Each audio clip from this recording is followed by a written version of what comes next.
Nah, saudaraku kekasih, ada banyak orang yang sering mengatakan bahwa Yesus itu adalah hanya utusan. Nah, ini hanya utusan. Nah, jadi mereka hanya melihat dari sisi kemanusiaan Yesus. Nah, Yesus itu adalah firman Allah yang telah menjadi manusia.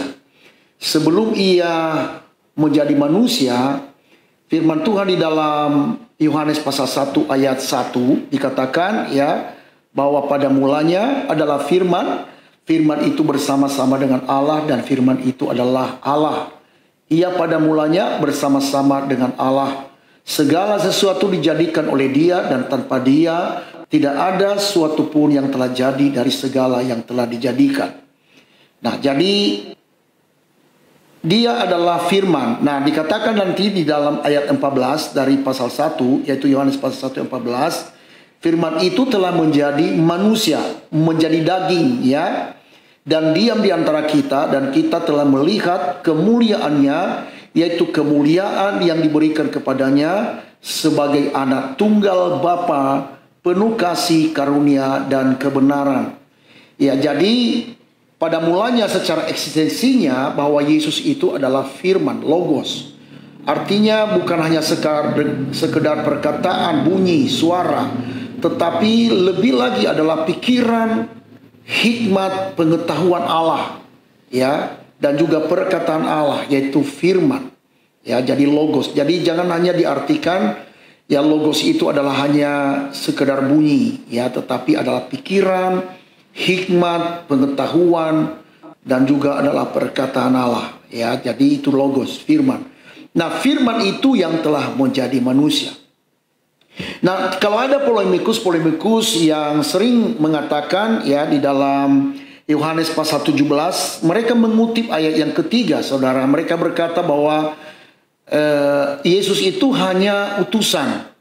Nah, perlu diperhatikan di sini dalam ayat 17 ayat 3, inilah hidup yang kekal itu, yaitu bahwa mereka mengenal Engkau satu-satunya Allah yang benar, dan mengenal Yesus Kristus yang telah Engkau utus. Jadi mereka hanya memenggal ya dari ayat ini, yaitu mengenal Yesus Kristus yang telah Engkau utus. Engkau adalah Bapa, yang diutus adalah Yesus.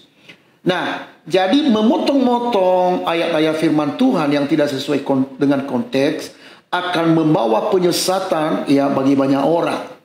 Nah, saya berharap kepada para polemikus yang sering membahas-bahas Alkitab, saya katakan kepada kalian semua bahwa memotong-motong ayat Alkitab akan menyesatkan banyak orang. Bukan hanya ya di kalangan kalian ya, tetapi juga ada orang-orang yang lemah imannya. Dan ini Yesus pernah berkata, dia berkata begini, bahwa barang siapa yang menyesatkan anak kecil ini, lebih baik ia mengikat batu kilangan di lehernya, lalu ia dibuang di laut. Ya, jadi orang-orang yang suka menyesatkan orang, maka ingat ini, ya perkataan Tuhan Yesus. Engkau akan ya dihukum ya di dalam kekekalan. Ya, karena engkau memotong-motong ayat-ayat firman Tuhan. Nah, dari mana kita tahu? Pertama dulu, sebelum saya masuk ya siapa Yesus itu. Pertama, apa yang diperkenalkan oleh Yesus adalah supaya mereka mengenal Engkau Allah yang benar. Berarti yang diberitakan Yesus itu adalah itulah Allah yang benar. Berarti di luar dari apa yang diberitakan oleh Yesus bukan Allah yang benar. Itu adalah Allah yang menyesatkan banyak orang. Ya. Jadi yang diperkenalkan oleh Yesus itu adalah Allah yang benar-benar ya. Jadi jangan percaya kepada pemberita-pemberita yang lain yang bukan di dalam Injil, yang bukan diberitakan oleh Yesus, bukan diberitakan oleh rasul-rasul, Allah-Allah lain.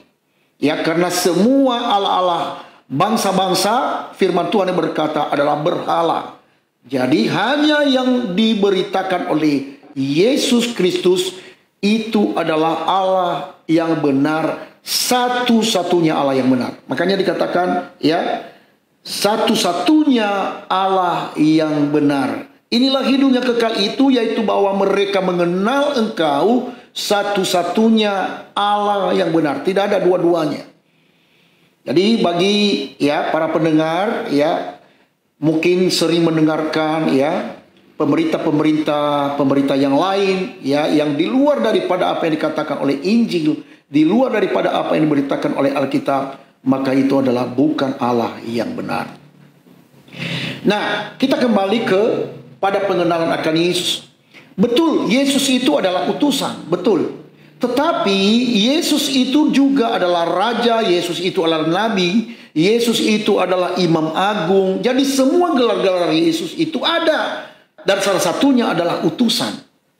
Ya. Tetapi tidak cukup sampai di situ engkau mengenal Yesus. Engkau mengenal Yesus juga dia sebagai Tuhan dan juga sebagai Allah, firman Allah yang telah menjadi manusia.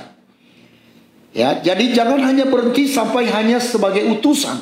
Nah, sebenarnya kalau polemikus melihat ayat-ayat di dalam nas ini, ya tidak hanya memotong ayat, maka jelas. Coba perhatikan apa yang dikatakan di dalam ayat sebelumnya. Ya, ayat sebelumnya apa yang dikatakan di sini?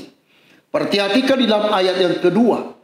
Sama seperti engkau, ya, Yohanes pasal 17 ayat 2. Sama seperti engkau siapa? Bapa. Sama seperti Bapa telah memberikan kepadanya, kepada siapa? Kepada Yesus, kuasa atas segala yang hidup. Demikian pula ia memberikan hidup yang kekal kepada semua yang telah engkau berikan kepadanya. Artinya saudaraku, bahwa Yesus memberikan kehidupan yang kekal. Kalau hanya sekedar nabi, maka nggak mungkin ia dapat memberikan hidup yang kekal. Ya, jadi syarat sebagai Allah itu adalah dia bisa memberikan kehidupan yang kekal. Syarat sebagai Allah adalah dia Allah yang tidak pernah terbatas. Dia adalah maha segalanya. Ya, dan salah satunya adalah dikatakan bahwa ia memberikan hidup yang kekal. Adakah nabi yang bisa memberikan hidup yang kekal? Rupanya nggak ada. Ya, tetapi diberkata di sini, sama seperti engkau telah memberikan kepadanya kuasa atas segala hidup, demikian pula ia, Yesus, akan memberikan hidup yang kekal kepada semua yang telah engkau berikan kepadanya. Jadi kalau hanya sekedar orang ikut aku, ya, nabi-nabi biasa mengatakan seperti itu, nggak mungkin. Ya, kalau dia bukan Allah, nggak mungkin dia bisa memberikan hidup yang kekal. Ya, nah perhatikan ayat yang berikutnya dikatakan begini, ya, ayat yang keempat. Aku telah mempermuliakan engkau di bumi dengan jalan menyelesaikan pekerjaan yang engkau berikan kepadaku untuk melakukannya. Itu dalam fungsinya sebagai utusan. Ya, ayat yang kelima. Oleh sebab itu ya Bapa, permuliakan aku padamu sendiri dengan kemuliaan yang kumiliki di hadiratmu sebelum dunia ada. Perhatikan di sini. Sebelum dunia ada, artinya sebelum penciptaan terjadi, Yesus sudah ada. Jadi jangan menganggap bahwa Yesus itu, ya sering ini para polemikus ini mengatakan begini. Ya, bahwa Yesus diangkat sebagai Tuhan. Itu namanya adalah sesuatu hal yang salah dan menyesatkan saudara. Tapi yang benar adalah bahwa Yesus telah ada sebelum dunia ada, sebelum terbentuk segala sesuatu. Di dalam Kejadian pasal yang pertama dikatakan ayat yang pertama sampai dengan ayat yang ketiga. Pada mulanya Allah menciptakan langit dan bumi. Bumi belum berbentuk, kosong, gelap gulita menutupi samudera raya, dan Roh Allah melayang-layang di atas permukaan air. Nah, perhatikan di sini ayat ketiga. Berfirmanlah Allah, jadilah terang, lalu terang itu jadi. Perhatikan ada 3 oknum di sini dalam ayat pertama sampai dengan ketiga. Pertama adalah Allah, ya. Yang kedua adalah Roh Allah di dalam ayat yang kedua, dan yang ketiga adalah firman Allah. Dan ini adalah satu hakikat Allah. Allah Bapa itu adalah Allah, Roh Kudus itu adalah Allah, firman itu adalah Allah, saudara. Sebab segala sesuatu tidak ada terjadi kalau tanpa firman. Itu sesuai dengan ya Yohanes pasal 1 ayat yang ketiga. Ya. Jadi Mungkin ada orang yang bertanya, mana ada Yesus dalam perjanjian lama? Iya, sebelum Yesus jadi manusia. Yesus itu disebut dia Yesus setelah firman telah menjadi manusia. Yang memiliki nama Yesus. Tapi sebelum dia menjadi manusia, dia adalah dalam eksistensinya dia adalah firman Allah. Pengetahuan Allah, hikmat Allah, dan juga perkataan Allah. Sehingga pada waktu Allah menciptakan segala sesuatu dengan ia berfirman, maka firman Tuhan yang berkata semua jadi. Ya. Jadi, nah, kita kembali kepada Yohanes yang ke-17 tadi, ya. Jadi dikatakan tadi kita kembali bahwa ia telah ada sebelum dunia ada. Makanya dikatakan ayat yang keempat, ya, ayat yang ketiga, ayat kelima, maaf. Oleh sebab itu ya Bapa, permuliakan aku padamu sendiri dengan kemuliaan yang kumiliki di hadiratmu sebelum dunia ada. Berarti eksistensi Yesus yang adalah Sang Firman telah ada sebelum dunia ada. Ya. Nah, kalau kita lihat di dalam konteks ayat yang ketiga, inilah hidup yang kekal itu, yaitu bahwa mereka mengenal Engkau satu-satunya Allah yang benar dan mengenal Yesus Kristus yang telah Engkau utus. Perhatikan di sini, satu-satunya Allah yang benar. Nah, siapa Allah yang benar? Ya, Allah yang diperkenalkan oleh Yesus bagi saya dan saudara. Perhatikan apa yang dikatakan di dalam Yohanes pasal 14 ayat yang ke-6. Dikatakan begini, kata Yesus kepadanya, akulah jalan dan kebenaran. Perhatikan di sini. Kalau Yesus tadi menunjuk bahwa satu-satunya Allah yang benar, maka Yesus berkata, akulah kebenaran itu. Nah, inilah rahasia yang tersembunyi yang harus diungkapkan, saudara. Itulah sebabnya setiap orang Kristen, yaitu pengikut Kristus, jangan pernah kehilangan kepercayaanmu kepada Dia. Sebab ia adalah Allah itu sendiri, Allah satu-satunya yang benar. Makanya berkata, akulah jalan dan kebenaran dan hidup. Dia adalah jalan untuk menuju ke surga, untuk menuju kepada keselamatan kehidupan yang kekal. Tidak ada yang lain, jalan yang lain di luar daripada jalan yang sudah ditunjukkan oleh Yesus. Karena ia adalah jalan itu sendiri. Dan bahkan bukan hanya itu, dia berkata, akulah kebenaran. Ya, Yesus adalah kebenaran. Jadi engkau mencari kebenaran di luar Yesus, itu bukan kebenaran. Ya, iblis pun mengaku-ngaku bahwa dia adalah juga Tuhan, saudara.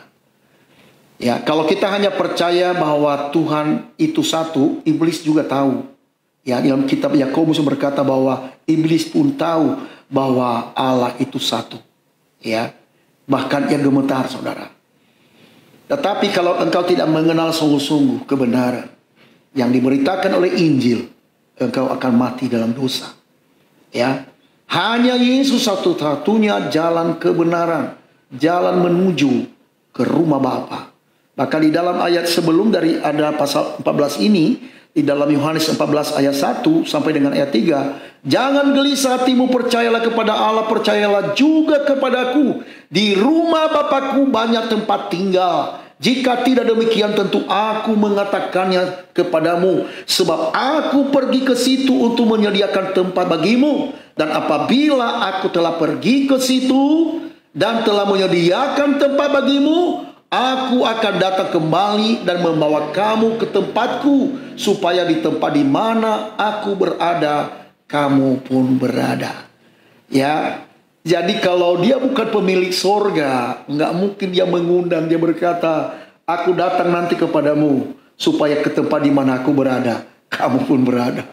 Jadi kalau Bapak Ibu Saudara ya mengatakan bahwa Yesus itu adalah hanya nabi, Yesus itu hanya sebagai utusan, dengar, Yesus itu penguasa sorga. Ya, makanya perhatikan apa yang dikatakan di dalam, kita kembali kepada Yohanes pasal 17 ayat 2 tadi. Ya. Ya. Oke, ayat yang ke-10 deh. Maaf ya. Ayat ke-10 dikatakan begini. Dan segala milikku adalah milikmu. Artinya segala milik Yesus adalah milik Bapa, dan milik Bapa adalah milik Yesus, dan aku telah dipermuliakan di dalam mereka. Di dalam ayat 10, di dalam Yohanes 17 ayat 10. Ada nggak yang berani Nabi yang mengatakan bahwa segala milik Allah adalah milikku? Atau milikku adalah milik Allah? Oke lah kalau kita milik kita adalah milik Allah, tapi milik Bapa nggak berani, saudara. Ya, hanya Yesus, hanya Yesus, hanya Yesus, saudara. Makanya nggak perlu ragu mengikuti Yesus yang luar biasa. Ya, dari tempat ini, saudara, mungkin ada engkau mendengarkan polemikus yang selalu membahas-bahas Alkitab. Mereka nggak percaya lagi kitab mereka, saudara. Mereka, ya puji Tuhan, tidak masalah. Saya senang ada orang yang membahas-bahas Alkitab, sekalipun mungkin mereka memutarbalikkan Alkitab, saudara. Tetapi bagi kami, ya para hamba-hamba Tuhan, bagi kami orang-orang ya yang suka memberitakan Injil yang benar, selalu kami meluruskan. Nggak apa-apa, ya. Karena apa yang dikatakan Rasul Paulus di dalam Filipi pasal yang pertama, ya, saya dikatakan begini, ya. Apa katakan di Filipi pasal yang pertama, ya, di dalam ayat yang ke-17, ayat ke-16 saya mulai, ya. Ayat 15 deh, ya. Ada orang yang memberitakan Kristus, Filipi pasal 1 ayat 16 saya mulai. Ada orang yang memberitakan Kristus karena dengki dan perselisihan, tetapi ada pula yang memberitakannya dengan maksud baik. Mereka ini memberitakan Kristus karena kasih, sebab mereka tahu bahwa aku ada di sini untuk membela Injil. Ayat 17. Tetapi yang lain karena kepentingan diri sendiri dan dengan maksud yang tidak ikhlas. Sangkanya dengan demikian mereka memperberat bebanku dalam penjara. Tetapi tidak mengapa. Sebab bagaimanapun juga Kristus diberitakan, baik dengan maksud palsu maupun dengan jujur. Tentang hal itu aku bersuka cita, dan aku tetap bersuka cita. Ada orang yang memberitakan Injil, mungkin para polemikus, atau ada juga di antara orang-orang yang katanya mereka Kristen, padahal sebenarnya bukan mereka Kristen, saudara. Seperti saksi-saksi Yehova misalnya, ya. Mereka memberitakan Injil yang lain. Nah, tapi tidak mengapa, Yesus diberitakan. Tetapi bagi kami yang rindu untuk Injil ini diberitakan dengan benar, pasti akan kami luruskan, saudara. Ya, pasti akan kami luruskan. Baik dengan maksud yang baik maupun dengan maksud yang palsu, tidak mengapa.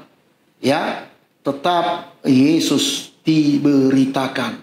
Ya, tetapi kita harus menerima Injil yang benar-benar Injil. Ya, karena ada saatnya nanti apa yang dikatakan Rasul Paulus kepada Timotius pasal yang pasal yang pertama, pasal yang ketiga, pasal yang keempat. Ya, ayat yang pertama dikatakan begini, ya. 1 Timotius 4 ayat pertama dikatakan begini. Tetapi Roh dengan tegas mengatakan bahwa di waktu-waktu kemudian ada orang yang akan murtad lalu mengikuti roh-roh penyesat dan ajaran setan-setan. Artinya, kalau engkau mengikuti ajaran-ajaran setan-setan, engkau meninggalkan ajaran Injil yang benar-benar Injil, maka sedang engkau mengikuti si iblis. Ya. Engkau ya mengikuti iblis. Ya, mereka akan menyesatkan banyak orang. Ya. Rasul Paulus juga mengatakan di dalam Galatia pasal yang pertama ayat yang ke-8, ya. Ya, saya mulai dari ayat ke-8. Tetapi sekalipun kami atau seorang malaikat dari sorga yang memberitakan kepada kamu suatu Injil yang berbeda dengan Injil yang telah kami beritakan kepadamu, terkutuklah dia. Ya, jadi orang-orang yang memberitakan, polemikus yang memutarbalikkan Injil kebenaran, ya, engkau menafsirkan, engkau dengan seenak perutmu, ya, memberitakan Injil yang palsu, maka itu adalah manusia yang terkutuk, seperti apa yang dikatakan Rasul Paulus ini. Ya, ayat ke-9, seperti yang telah kami katakan dahulu, sekarang kukatakan sekali lagi, jikalau ada orang yang memberitakan kepadamu suatu Injil yang berbeda dengan apa yang kamu terima, terkutuklah dia. Ya, puji Tuhan. Kita memiliki Alkitab yang luar biasa, yang memperkenalkan kepada kita Injil yang benar. Jadi ikutilah. Jadi kalau kita membahas Alkitab itu, jangan hanya sepenggal-sepenggal, lihat konteksnya apa. Alkitab itu sungguh luar biasa, disusun dengan sistematis, ya. Secara kronologis, secara sejarah, semua tersusun rapi, saudara. Jadi nggak bisa kita hanya menggal-menggal. Jangan hanya satu bagian kalimat dalam Alkitab lalu ambil kesimpulan. Ya, ini jadi persoalan, saudara. Lihat konteksnya dulu. Ya, supaya kita menjadi orang-orang yang benar-benar yang diselamatkan Tuhan. Jadi Yesus, kita kembali ke sini. Yesus itu bukan hanya sekedar utusan. Betul. Secara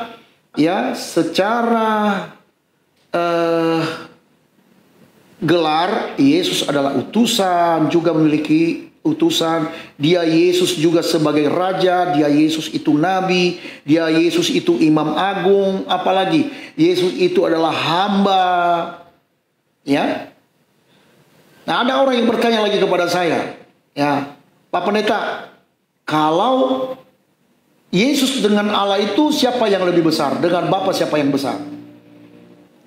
Nah, kita harus jawab, tidak ada Allah mayor, nggak ada Allah minor. Kenapa? Karena itu adalah di mereka itu sehakikat, ya, tapi memiliki tiga pribadi yang tidak bisa terpisahkan. Mereka itu satu esensi, satu hakikat, saudara. Ya, makanya kita mengenal Allah kita, Allah Trinitas. Ya, Bapa, Anak, dan Roh Kudus. Ya, bisa kita membedakan, tetapi tidak bisa kita memisahkan mereka. Jadi apakah kita berani mengatakan bahwa Bapa lebih besar daripada firman? Ya, daripada Yesus? Enggak. Apakah Yesus lebih besar daripada Bapa? Enggak juga. Ya, enggak bisa, karena kita tidak memiliki triteos. Nah, kebanyakan polemikus menganggap orang Kristen itu adalah triteos, artinya tiga Allah. Salah. Kita memiliki satu Allah, tapi bukan satu numerik. Esa itu adalah unit, satu unity. Ya, satu unity, saudara. Yang terjadi unsur adalah Bapa, Firman, dan Roh Kudus. Ya, jadi ketiganya adalah Esa. Ya, ketiganya adalah Esa, saudara. Ya, jadi tidak ada yang lebih besar. Nah, saya buktikan di dalam Filipi pasal yang kedua ayat yang ke-6, saya mulai. Dia katakan di sini, Filipi pasal 2 ayat yang ke-6. Yang walaupun dalam rupa Allah tidak menganggap kesetaraan dengan Allah itu sebagai milik yang harus dipertahankan, melainkan telah mengosongkan dirinya sendiri dan mengambil rupa seorang hamba dan menjadi sama dengan manusia. Artinya, saudara, Yesus yang sang firman itu mengenakan bagi dirinya adalah rupa manusia. Ya, dikatakan tadi dalam keadaan melainkan yang walaupun dalam rupa Allah, ya, artinya bahwa eksistensinya Yesus adalah firman Allah. Allah itu sendiri, saudara, tidak menganggap kesetaraan dengan Allah, sebab dia memiliki tujuan untuk menjadi manusia. Ya, jadi ia menjadikan dirinya menjadi hamba. Perhatikan, bukan manusia yang mengangkat dia menjadi Tuhan, saudara, tetapi dari keberadaannya sebelum dunia dijadikan, dia adalah sang firman yang menciptakan segala sesuatu, saudara. Ya, jadi kita harus memahami Yesus. Kita mengenal satu-satunya Allah yang benar. Ya, jadi tidak ada Allah mayor minor. Jadi dia setara dengan Bapa. Ya, karena tidak ada yang bisa kita mengatakan bahwa ini yang besar, Bapa yang lebih besar, Anak yang lebih kecil, Roh Kudus yang lebih kecil lagi. Nah, kalau Bapak Ibu Saudara lihat bahwa Bapa memanggil Yesus itu adalah Tuhan. Nah, saya bisa buktikan. Ya, perhatikan di dalam kitab Ibrani pasal yang pertama. Ya. Ya, dikatakan begini. Perhatikan.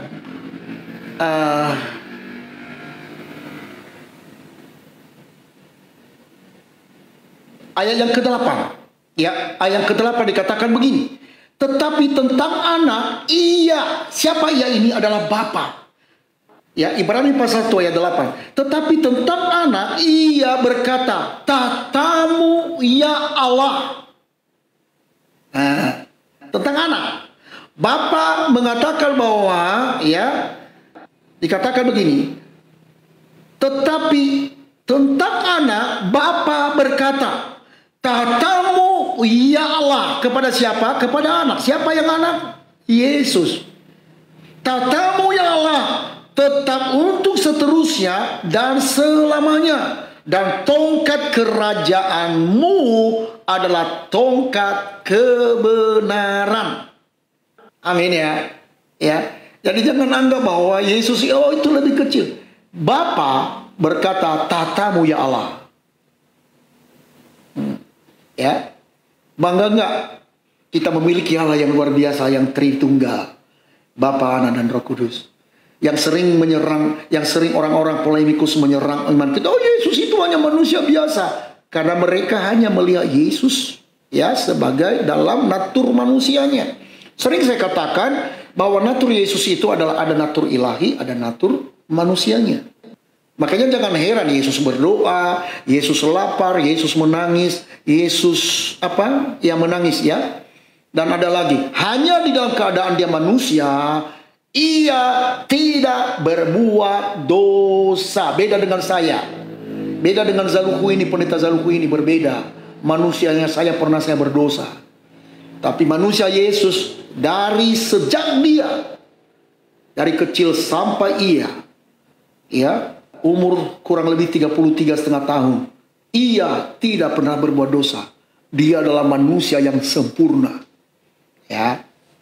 Jadi mana ada manusia yang sempurna sehebat Yesus? Tidak ada. Ya, cari dari mana? Tidak ada, ya. Allah mana seperti Allahku? Tidak ada. Tuhan mana seperti Tuhanku? Luar biasa. Tuhan kita itu Tuhan yang hebat. Tidak ada yang dapat disamakan dengan dia. Ya, jadi jelas ya. Nah, kemudian dikatakan di dalam ayat 17 tadi, Bapa mengutus. Nah, Yesus juga mengutus Roh Kudus. Apakah kita berkata bahwa Roh Kudus, maaf, Yesus adalah lebih besar dari Roh Kudus? Enggak. Enggak, saudara. Ya, tetap sama. Dia adalah Allah. Bapa adalah Allah, Yesus adalah Allah, Roh Kudus adalah Allah. Satu hakikat, tapi kita bisa bedakan 3 pribadi. Jadi Trinitas itu adalah sebagaimana Allah menyatakan memperkenalkan dirinya kepada umatnya. Ya, jadi bukan suatu hal yang nomor 1. Ya, hati. Ya, jadi kita harus memahami Allah, saudara. Luar biasa. Ya, bagi orang yang tidak memiliki Roh Kristus, susah dia memahami Allah kita, saudara. Ya, ada orang yang bertanya kepada saya, mana yang lebih duluan, pengertian atau iman atau pengertian? Saya katakan iman dulu, baru pengertian. Kalau engkau hanya melihat Allah dalam pengertianmu sendiri, ya, engkau akan terbatas. Otak kita yang kecil ini, bagaimana mungkin kita memahami Allah yang besar? Jadi kita memiliki iman, baru kita mengerti. Baru kita diikuti oleh pengertian kita akan Allah. Iman. Sebab bagaimana mungkin kita bisa mengerti Allah yang besar. Allah yang tidak ada terbatas. Bahkan firman Tuhan yang berkata bahwa Allah itu memenuhi alam semesta. Ya, tidak cukup otak ini bisa menangkap semua. Tapi hanya oleh karena iman, saudara. Sehingga kita akan terus belajar untuk mengerti. Tapi sekali lagi, saudara, iman juga tanpa pengertian, ya, kita juga hantam kromo. Kita gampang disesatkan, saudara. Ya. Nah, tapi untuk memiliki pengertian itu harus kita meminta Roh Kudus kepada Bapa supaya Ia memberikan kepada kita Roh Kudus supaya kita mengerti apa yang telah Ia firmankan.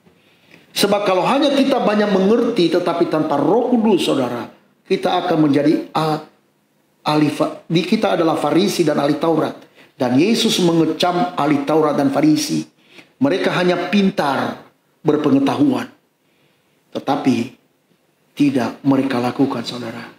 Hanya Roh Kudus yang bisa memampukan kepada kita pengertian yang benar. Dan juga pendudukan diri terhadap Allah. Maka kita menerima Roh Kudus, membuka hati bagi Roh Kudus. Ya. Jangan kita berjalan dengan pengertian kita sendiri. Sekali lagi saudara, engkau membaca Alkitab, libatkan Roh Kudus, minta kepada Bapa. Bapa, berikan aku Roh Kudus. Tuhan Yesus, berikan aku Roh Kudus. Roh Kudus, jamah aku, pimpin aku di dalam memahami kebenaran-Mu. Pikiranku terbatas, pengetahuanku terbatas, tetapi ajarlah aku, pimpin aku dalam segala kebenaran. Dan kalau kita minta, firman Tuhan yang berkata bahwa barang siapa yang mengetuk, pintu akan dibukakan baginya. Barang siapa yang meminta, barang siapa yang mencari, maka mendapatkannya. Barang siapa yang meminta, kepadanya akan diberikan. Sebab ia memberikan Roh Kudus kepada orang yang meminta kepadanya, saudara. Jadi Tuhan memberikan kepada kita Roh Kudus kalau kita meminta dengan sungguh-sungguh. Ya. Jangan padamkan roh di dalam hatimu. Ya. Relakan yang masuk untuk memimpin hidupmu sepenuhnya. Dan percayalah, engkau adalah orang yang berkenan di hadapan Tuhan. Sebab barang siapa yang dipimpin oleh Roh Kudus, mereka adalah anak-anak Allah. Ya.